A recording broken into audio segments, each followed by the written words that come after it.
Baik pemirsa Banyumas TV, kembali lagi bersama saya Faunia Afriel selaku host yang akan menemani pemirsa di rumah dalam special talk show pada malam hari ini dengan tema ORI 30 pilihan berharga untuk esok yang penuh makna. Dan sudah hadir bersama kita narasumber kita yang luar biasa. Sudah ada Bapak Chandra Wibowo selaku fungsional analis keuangan negara, ahli madya Direktorat Surat Utang Negara Kemenku. Selamat malam Bapak, apa kabar? Selamat malam Mbak Faunia, kabar baik. Alhamdulillah. Oke Bapak mungkin bisa sedikit menyapa dulu ya pemirsa yang akan menonton nanti. Selamat malam pemirsa TV, senang sekali saya pada malam hari ini bisa memiliki kesempatan untuk menyapa seluruh pemirsa Banyumas TV yang berbahagia. Oke, terima kasih banyak Bapak Chandra. Selamat datang di Banyumas TV dengan tema kita yang sangat menarik ya Bapak untuk hari ini. Sangat menarik. Oke, jadi tanpa berlama-lama kita bisa langsung masuk saja ke diskusi kita pada malam hari ini karena banyak sekali yang harus kita bahas. Baik Bapak, seperti yang kita tahu di lingkungan kita sekarang, bahkan untuk saya sendiri ya, di lingkungan saya sendiri bahwa apabila kita memiliki uang yang berlebih gitu, kita tidak tahu akan menaruh uang itu di mana dan cenderung akan lebih menghambur-hamburkan uang begitu Pak. Apakah dari Bapak sendiri seberapa penting investasi itu? Baik, ini pertanyaan yang menarik sekali ya Mbak Faunia. Karena memang di masyarakat itu ada satu persepsi yang selama ini diterima bahwa kalau kita ingin investasi itu harus punya uang yang banyak. Betul. Ya kan? Namanya investor itu pasti tajir, pasti Betul. Uangnya banyak gitu. Padahal namanya investasi itu adalah hak dari semua orang. Betul. Investasi itu sederhananya adalah bagaimana kita bisa mengelola uang yang kita miliki sekarang untuk bisa memenuhi kebutuhan kita di masa yang akan datang. Nah, kebutuhan di masa yang akan datang itu kan tidak hanya dimiliki oleh orang yang tajir melintir tadi. Betul, kan, ya? Atau kaya raya kan, enggak. Semua orang pasti punya kebutuhan di masa yang akan datang. Nah, oleh sebab itu, semua orang wajib kalau menurut saya ya, bisa mengelola keuangannya dan juga bisa berinvestasi. Yeah. Ibaratnya gini Mbak Faunia, kalau misalnya di daerah Banyumas ini kan banyak sawah. Sawah itu kan hasilnya gabah gitu ya sebelum jadi padi. Kalau kita punya gabah, terus gabah itu disimpan aja di gudang, ya jumlahnya ya segitu, punya satu karung ya punya, nanti 1 bulan, 3 bulan, setahun lagi ya punyanya 1 karung. Bahkan mungkin bisa habis karena dipakai, betul, dimakan. Tapi kalau gabah ini ditanam lagi, ya di sawah, itu bisa jadi 1 karung itu kalau ditanam di sawah 2 hektar, bisa hasilnya bisa 5 ton gitu kan. Nah, demikian juga dengan uang. Kalau kita punya uang, kemudian uang ini kita simpen aja, terus nanti, atau kalau enggak dipakai terus-terusan, sebanyak apapun uang yang kita punya, pasti habis. Nah, oleh sebab itu, investasi ini seperti uang ini tadi kita budidayakan, kita kembangkan gitu ya, sehingga bisa menghasilkan imbal hasil atau menghasilkan return kepada kita untuk bisa digunakan di masa depan begitu. Oke, jadi banyak sekali dan termasuk saya sendiri begitu ya. Saya merasa bahwa kata investasi itu seperti mengintimidasi gitu. Padahal ternyata itu merupakan konsep dasar untuk kita lebih pintar lagi mengelola keuangan gitu. Benar sekali. Oke, apalagi banyak terms di sosial media in this economy gitu. Oke, menarik sekali. Jadi terima kasih banyak Bapak yang sudah menjelaskan tadi. Lalu apabila kita membicarakan soal investasi, tentu saja akan banyak tawaran-tawaran investasi yang masuk, Pak. Nah, itu bagaimana dengan investasi-investasi bodong itu, Pak? Atau dari pemerintah sendiri ada program terkait hal itu? Iya, benar sekali, Mbak. In this economy. Betul. Gitu ya. Tawaran investasi itu banyak sekali. Nah, karena banyak sekali jenisnya, masyarakat harus hati-hati, gitu ya. Dalam memilih produk investasi itu ada 2 kaidah yang harus kita penuhi. Yang pertama 2L saya sebutnya. Apa itu? Legal dan logic, atau legal dan logis. Kita harus cek, begitu ada seseorang datang kepada kita untuk menawarkan suatu produk investasi, kita harus cek, ini legal atau tidak. Bagaimana cara ngecek legalnya? Tinggal kita cek ke OJK. Di Purwokerto kan ada OJK ya, kita cek ke OJK.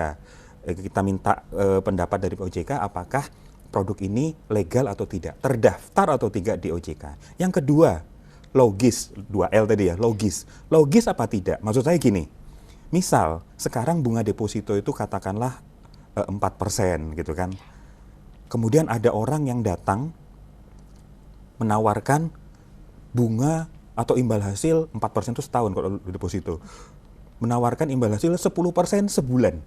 Wah, ini masuk akal enggak? Gitu kan. Terlalu tinggi, too good to be true kalau ada kata anak sekarang gitu kan. Too good to be true meaning not true, biasanya seperti itu betul. gitu kan. Too good to be true. Nah, ini kita harus cek 2L gitu. Yang kedua 2R. Apa? Ya, risk versus return gitu. Suatu investasi kalau menawarkan imbal hasil yang tinggi, sangat tinggi, biasanya ikutannya adalah risikonya juga tinggi sekali, Betul, no ya return. kan? Kalau imbal hasil yang aman, biasanya imbal hasilnya ya juga ya nggak terlalu tinggi gitu ya. Nah, di sini kita harus bijak, masyarakat harus bijak memilih instrumen investasi 2L, 2R. Apakah investasi tersebut logis dan juga legal? Dan yang kedua, cek risk sama return. Kalau ada yang menjanjikan return yang sangat tinggi, kemudian dia bilang ini pasti aman, bisa dibilang itu wah besar kemungkinan nggak benar itu kan. Nah, tapi kalau ya ini imbal hasilnya proporsional atau dengan bunga deposito mungkin nggak terlalu jauh bedanya, itu mungkin masih masuk akal. Jadi itu menurut saya Mbak satu pegangan buat masyarakat supaya bisa memilih dan memilah produk-produk investasi secara lebih bijak dan tidak terjebak pada investasi bodong gitu ya. Karena itu sangat menyakitkan. Kita itu kan pingin investasi, kemudian ternyata hasilnya nggak jelas atau hilang. Sama seperti panen, petani nanam di padi terus gagal panen, itu kan menyakitkan sekali gitu ya. Oke, jadi miskonsepsi yang beredar di masyarakat kalau investasi itu dicari cepatnya, gimana cara balik uangnya itu cepat, itu adalah suatu miskonsepsi yang perlu diluruskan gitu ya Pak? Benar sekali Mbak. Jadi memang satu konsep investasi bahwa investasi itu tidak menjanjikan kita menjadi kaya dalam satu malam. Betul. Atau dalam waktu singkat. Investasi itu adalah suatu upaya jangka panjang. Bagaimana kita membangun kebiasaan untuk mengelola uang kita sedikit demi sedikit sesuai kemampuan kita untuk dapat mendapatkan hasil di kemudian hari. Jadi bukan mimpi satu malam kemudian langsung kaya raya, tidak. Oke, jadi untuk reminder juga pemirsa yang ada di rumah, jangan mencari investasi yang high risk tapi no return. Oke, menarik sekali, terima kasih banyak Bapak. Lalu dari pemerintah sendiri, apakah pemerintah menyediakan pilihan investasi untuk masyarakat kecil begitu Pak? Karena kan konsep yang beredar di masyarakat bahwa investor itu harus miliarder begitu. Nah, ini menarik sekali Mbak Fania. Jadi memang pemerintah saat ini punya suatu produk investasi yang ditawarkan kepada masyarakat yang namanya ORI. Apa sih ORI itu? ORI adalah kepanjangannya Obligasi Negara Retail. Seri ke-30, makanya namanya ORI 30. Nah, obligasi negara retail atau ORI ini merupakan salah satu jenis surat berharga negara yang diterbitkan pemerintah untuk dapat dibeli oleh masyarakat, individu, warga negara Indonesia.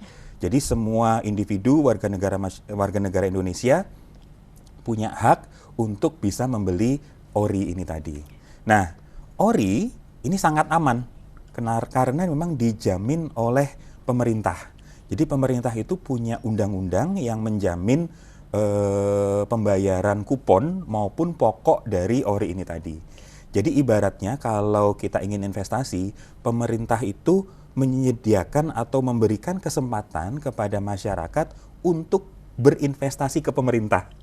Jadi kalau misalnya selama ini masyarakat mungkin investasi ke kemana gitu ya, ke lembaga keuangan atau ke suatu perusahaan. Nah, ini pemerintah memberikan kesempatan kepada masyarakat untuk berinvestasi kepada ke pemerintah. Begitu. Oke, jadi banyak ke investasi bodong, pemerintah ada program ORI begitu ya, Betul. yang lebih legal tentunya dan juga terverifikasi begitu. Lalu membahas dari program tersebut, apabila warga itu patungan meminjamkan uangnya lewat ORI itu, uangnya itu dipakai untuk apa saja Bapak? Dan apa dampaknya untuk masyarakat yang ikut menginvestasikan di ORI itu? Ya, baik. Jadi Mbak Fania, pada saat masyarakat membeli ORI 30 katakanlah, misalnya Mbak Fania beli ORI 100 juta misalnya ya. Uang yang Mbak Fania belikan ORI tadi, pada saat Mbak Fania beli ORI, Mbak Fania akan mendapatkan bukti kepemilikan ORI 30 sebesar 100 juta. Itu nanti Mbak Fania dapat notifikasi di email gitu ya. Nah, uang yang Mbak Fania bayarkan itu akan masuk ke rekening kas negara. Masuk ke rekening kas negara. Nah, ini nanti akan digunakan oleh negara untuk membiayai program-program pembangunan.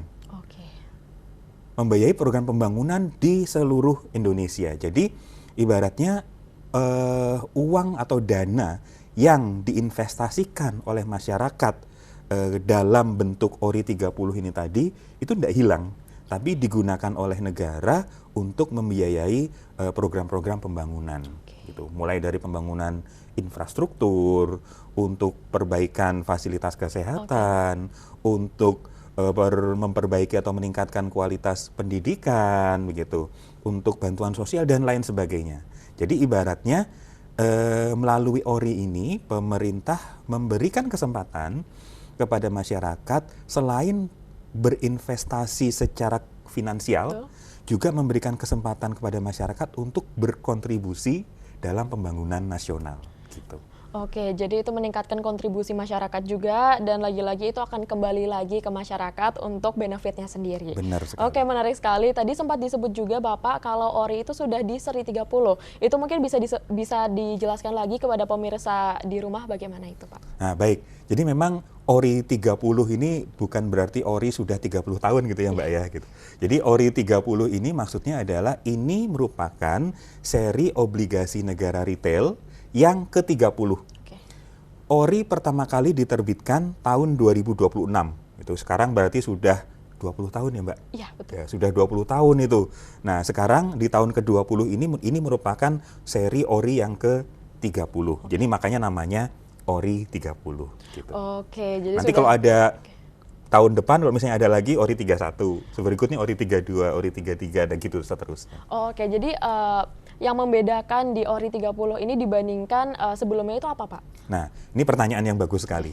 Jadi ORI 30 ditawarkan dalam dua jenis, dua transis kalau kita sebutnya dalam istilah keuangan ya.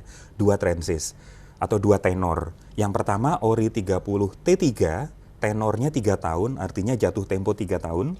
Yang kedua adalah ORI 30 T6, jatuh temponya 6 tahun.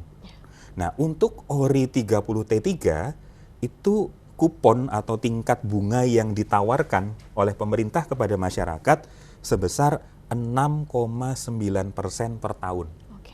Ya, 6,9% per tahun. Untuk yang tenor 3 tahun. Untuk yang ORI 30 T6, yang tenor 6 tahun, itu tingkat kupon atau tingkat bunga yang ditawarkan pemerintah itu sebesar 7% per tahun. Bisa dibandingkan dengan produk tabungan atau deposito. Ini hampir 2 kali lipat, Mbak, gitu. Dan pasti aman gitu ya. Jadi ini sangat menguntungkan gitu. Kemudian ORI 30 ini pemerintah akan memberikan imbalan hasil kepada masyarakat yang investor dalam bentuk pembayaran kupon atau bunga. Dan pembayaran bunganya itu setiap bulan. Jadi kalau misalnya nih Mbak Fania investasi di ORI, itu nanti Mbak Fania tiap bulan akan dapat transferan dari negara. Yaitu pasti itu tiap tanggal 15. Tiap tanggal 15 dapat transferan pembayaran kupon atau bunga dari negara. Kemudian nanti begitu jatuh tempo, misalnya beli yang 3 tahun, yang seri 3 tahun ya, begitu nanti 2029 jatuh tempo, itu kita nggak usah ngurus-ngurus lagi, otomatis nanti uangnya kembali lagi ke rekening kita. Uangnya nggak hilang, kembali lagi ke kita. Kalau kita mau neruskan beli ORI lagi ke tahun 2029 nanti entah seri berapa, beli lagi nggak apa-apa. Gitu. Jadi ori ini sangat menguntungkan. Maksudnya dari sisi kupon atau imbal hasil itu boleh dibandingkan dengan seri-seri investasi sejenis. Itu lebih tinggi. Yang kedua, ini dijamin oleh undang-undang. Undang-undang APBN dan undang-undang surat utang negara. Sehingga ya bisa dipastikan selama negara kesatuan Republik Indonesia ini berdiri, itu tidak mungkin bodong, tidak mungkin tidak dibayar, begitu. Oke, menarik sekali. Terima kasih banyak Bapak tadi sudah menjelaskan juga. Sangat menarik ya ketika saya mendengar juga bahwa ternyata sudah ada inovasi juga dari pemerintah, pembaharuan terus-menerus begitu ya. Oke, menarik sekali. Sedari tadi kita membahas terkait ori, tapi pemirsa yang ada di rumah pasti bertanya-tanya juga bagaimana caranya Pak. Karena pasti banyak juga pemirsa di rumah masih bingung yang pertama kali berinvestasi itu bagaimana caranya untuk membeli kupon tersebut. Begitu. Nah, untuk bisa membeli ori, ini tidak harus ngubungi saya, gitu ya. Atau tidak usah harus datang ke kantor Kementerian Keuangan, tidak, gitu. Cara masyarakat untuk bisa membeli ori itu adalah melalui mitra distribusi. Jadi Mbak Fania dan pemirsa Banyumas TV di rumah, kalau kita ingin membeli ori, para pemirsa monggo silahkan menghubungi mitra distribusi kami. Kami ada 29 mitra distribusi. Itu ada bank, kemudian perusahaan sekuritas, serta perusahaan fintech. Hampir semua bank nasional itu menjadi mitra distribusi kami, gitu ya, bank nasional itu mitra distribusi kami. Jadi pemirsa tinggal sekarang kan hampir semua bank dan perusahaan itu, perusahaan sekuritas, perusahaan keuangan itu kan punya aplikasi ya. Betul. Nah, tinggal buka saja di aplikasi itu, nanti ada biasanya di menu investasi, kalau diklik itu biasanya ada muncul seri obligasi retail yang sedang ditawarkan. Ada ORI 30 misalnya, atau ada SBR nanti, atau ada sukuk retail, ada sukuk tabungan, itu biasanya ada.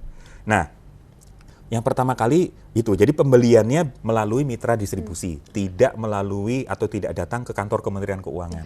Tapi kalau mau datang ke bank langsung juga enggak apa-apa. Tapi sekarang pembelian ORI itu bisa dilakukan secara online. Nah, itu yang dari cara pembelian. Kemudian yang kedua, syaratnya gimana? Syaratnya adalah kalau kita belum pernah beli, maka kita harus registrasi dulu. Apa syarat registrasinya? Yang pertama punya KTP, NIK, gitu kan. Jadi nanti kita harus membuat namanya SID, Single Investor Identification, atau semacam nomor pokok investor lah gitu ya Mbak. Nah, untuk bisa mendapatkan SID atau Single Investor Identification ini tadi, pemirsa Banyumas TV bisa melakukan registrasi dengan memasukkan NIK dan juga nomor rekening bank. Nomor rekening bank, karena kan nanti untuk pembayaran kupon setiap bulan sama untuk pembayaran pelunasan pokoknya kan nanti lewat rekening itu tadi gitu. Jadi kita cukup punya dua itu. Artinya harus punya KTP dulu, 17 tahun ke atas berarti ya punya KTP, kemudian punya rekening bank. Nah, setelah punya SID, tinggal pesennya melalui aplikasi atau platform yang disediakan oleh mitra distribusi gitu. Jadi ORI ini bisa dibeli kapanpun, dimanapun. Ya, nggak harus hari kerja, nggak harus siang, nggak harus datang ke kantor mitra distribusi. Nah, kemudian baru bayar. Nanti kan begitu sudah pesan, dapat notifikasi itu lewat email. Lewat email, Mbak Fania pesen ORI 30, 100 juta, silahkan melakukan pembayaran. Nah, bayar, nanti Mbak Fania bayar. Bayarnya pun bisa melalui rekening bank yang sama itu. Kalau misalnya Mbak Fania punya rekening bank di situ gitu ya, bayar ke situ. Nah, sudah, nanti setelah bayar Mbak Fania dapat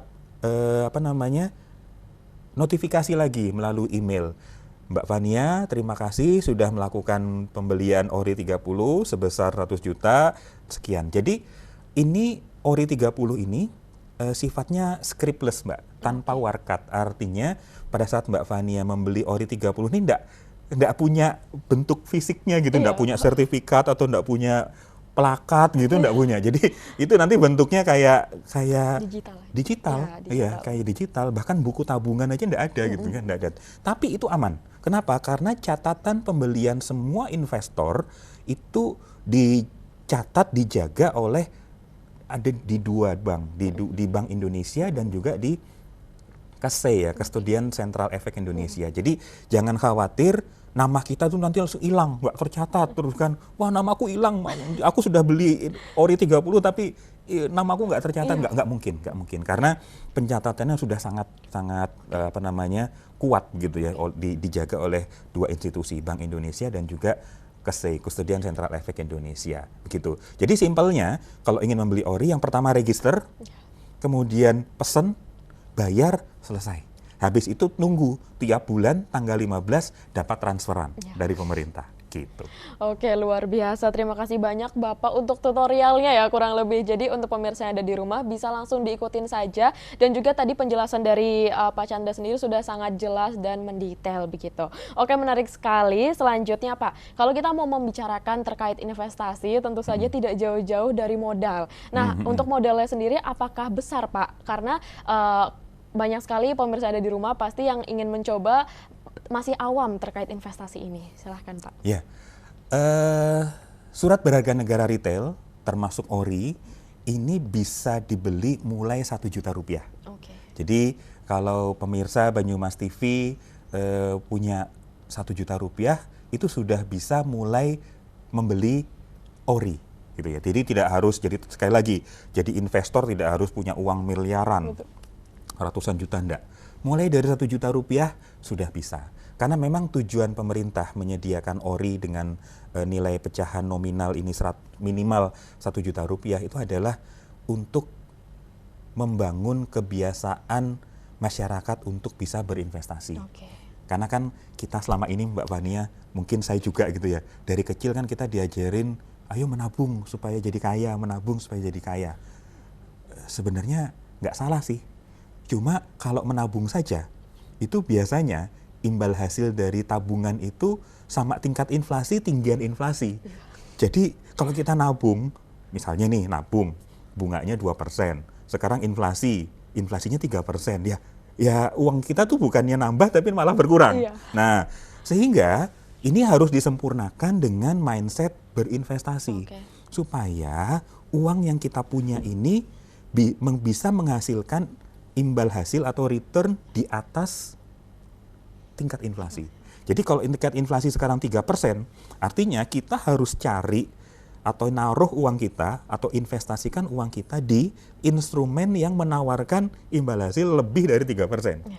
Nah, salah satu contohnya adalah ori ini tadi. Ori tadi kan yang seri ori 30, yang seri tenor 3 tahun, imbal hasilnya kan 6,9%. Sedangkan yang 6 tahun imbal hasilnya 7%. Ini jelas di atas tingkat inflasi gitu. Oke, jadi kita juga harus membiasakan untuk switching mindset bahwa tabungan itu bisa disempurnakan lagi dengan investasi begitu. Benar sekali. Menarik sekali karena dengan 1 juta saja ya Pak, kita bisa meraih keuntungan dan juga bisa membantu investasi kita untuk lebih bermakna lagi dan tentu saja legal ya Pak. Betul. Oke, menarik sekali. Lalu kalau misalnya kita membicarakan tentang investasi juga pasti banyak pemirsa di rumah ragu dan juga ada resiko-resiko yang dipikirkan Kak. Yeah. Apakah ada resiko-resiko terkait hal ini Pak? Betul. Kalau ada orang nawarin investasi, Bapak Ibu atau para pemirsa Banyumas TV di rumah harus kritis, gitu kan? Karena tadi patokannya 2 tadi ya, 2L sama 2R. Betul. Kita harus cek legal, logis gitu kan. Nah, saya juga nggak ingin ini juga ngomong, oh tanpa ada risiko, tetap ada risiko. Berinvestasi di ori 30 atau surat berharga negara retail, risiko yang pertama adalah yang kita hadapi risiko default atau gagal bayar. Okay. Ya, risiko default atau gagal bayar. Nah, cuma kita cek lagi, ori 30 ini kan dijamin oleh negara. Artinya, apalagi dijamin oleh 2 undang-undang, Mbak.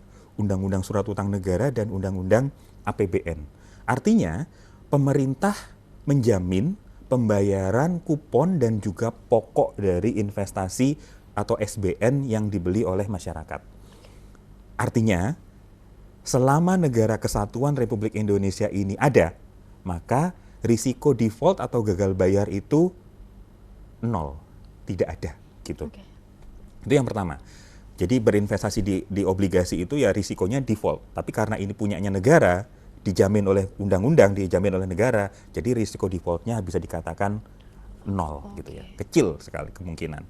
Kemudian yang kedua, ori ini tadi kan salah satu ori ini bisa diperjualbelikan Mbak Fania. Jadi misal nih Mbak Fania tadi beli ori 30-100 juta, beli yang jatuh temponya 3 tahun, tetapi di tengah-tengah jalan, maksudnya baru dipegang 6 bulan atau 1 tahun, tiba-tiba ada kebutuhan, ini bisa dijual. Jadi tadi beli 100 juta, mau tak jual 20 juta dulu karena aku ada kebutuhan, bisa. Nah, karena ini ori 30 ini bisa dijual sebelum masa jatuh tempo, maka ada risiko pasar. Maksudnya gimana risiko pasar? Pada saat kita menjual obligasi atau ori 30 tadi sebelum masa jatuh tempo, harga yang akan kita peroleh nanti tergantung dari harga pasar saat itu. Kalau misalnya harga pasar obligasi dengan tenor yang bersesuaian, yang tenornya sama itu kira-kira naik, maka bisa jadi pas kita jual lebih untung. Jadi misalnya kita mau jual sebagian 20 juta, pas lagi orinya obligasi itu di tenor 3 tahun, rate-nya lagi naik, lagi turun atau yield-nya lagi turun naik gitu ya. Ya nanti kita bisa dapat keuntungan dari harga selisihnya itu atau namanya capital gain. Tapi sebaliknya, kalau pas lagi dapatnya pas kita jual harganya turun ya ada kerugian. Nah, tapi risiko pasar ini bisa diantisipasi. Ya kalau kita nggak mau kena risiko pasar, ya simpen aja ori 30-nya sampai jatuh tempo. Jadi kalau misalnya kita investasi 100, ya nanti waktu pas jatuh tempo kembalinya 100, nggak berkurang 1 rupiah pun gitu. Jadi ada risiko gagal bayar, ada risiko pasar. Tapi risiko gagal bayar ini tadi karena ini dijamin oleh negara hampir nol gitu, kecil sekali kemungkinannya. Sedangkan risiko pasar ya kalau memang terpaksa dijual ada kemungkinan kita dapat lebih tinggi, ada kemungkinan dapat lebih rendah. Tapi kalau enggak mau kena risiko pasar ya sudah, simpen aja sampai jatuh tempo gitu. Oke, terima kasih banyak Bapak untuk penjelasannya. Tadi kita sudah membahas banyak ya Pak dari ori, lalu ori 30 dan juga tata cara dan modal yang diperlukan untuk bisa membeli ori 30 tersebut. Baik, tidak terasa bahwa kita sudah berada di akhir talk show pada malam hari ini. Silakan Bapak Chandra, ada beberapa pesan mungkin yang ingin disampaikan kepada pemirsa yang ada di rumah. Baik, pemirsa Banyumas TV yang berbahagia di rumah, saya dari Kementerian Keuangan ingin menyampaikan informasi bahwa pemerintah saat ini menawarkan mulai tanggal 6 Juli sampai 30 Juli 2026 menawarkan obligasi negara retail seri ori 30. Nah, ori 30 ini ada 2 jenis, ori 30 T3 dan ori 30 T6. Jatuh tempo 3 tahun dan jatuh temponya 6 tahun. Ori 30 T3 ditawarkan oleh pemerintah dengan tingkat kupon 6,9% per tahun, sedangkan ori 30 T6 ditawarkan oleh pemerintah dengan tingkat kupon 7% per tahun. Ori 30 ini merupakan suatu surat berharga negara yang aman, mudah, dan juga menawarkan imbal hasil yang kompetitif. Jadi monggo para pemirsa Banyumas TV apabila berminat dapat membeli ori 30 melalui mitra distribusi kami. Ada 29 mitra distribusi. Daftar lengkapnya bisa dilihat di website kami di www.kemenko.go.id/ori. ORI. Jadi nanti di sana ada penjelasan detail mengenai produk ori 30, termasuk cara pembeliannya, termasuk juga bisa dibeli di mana saja. Jadi ini sekali lagi masa penawarannya terbatas, imbal hasil yang ditawarkan sangat menarik, segera mendaftar gitu ya, segera membeli ori 30 supaya tidak kehabisan. Karena biasanya untuk produk seperti ini peminatnya sangat besar. Jadi sebelum kehabisan pesan sekarang mumpung masih banyak. Mungkin demikian, Mbak Fania. Oke, terima kasih banyak Bapak Chandra. Jadi untuk pemirsa yang ada di rumah, apabila berminat begitu ya untuk berinvestasi di ORI 30 ini bisa segera mendaftar atau membeli gitu ya, karena bisa saja cepat habisnya begitu. Dari perbincangan kita tadi kita sudah mengerti bahwa apa itu ORI dan juga kita harus belajar untuk switching mindset bahwa tabungan itu tidak cukup dan kita bisa menyempurnakannya dengan investasi begitu. Jadi be wise for the spending ya in this economy Pak sekali lagi. Oke. Sekali lagi saya ingin berterima kasih kepada Bapak Chandra Wibowo selaku fungsional analis keuangan negara, ahli madya Direktorat Surat Utang Negara Kemenkeu karena sudah hadir di talk show kita pada malam hari ini. Dengan terima senang kasih hati banyak Mbak Bapak. Fania. Terima kasih banyak. Siap. Semoga pemirsa yang ada di rumah juga bisa mengambil informasi pada talk show malam ini dengan baik. Saya juga ingin berterima kasih kepada pemirsa yang ada di rumah yang senantiasa menonton talk show ini. Saya Faunia Afriel selaku host dan juga kru pamit undur diri. Sampai jumpa di talk show berikutnya.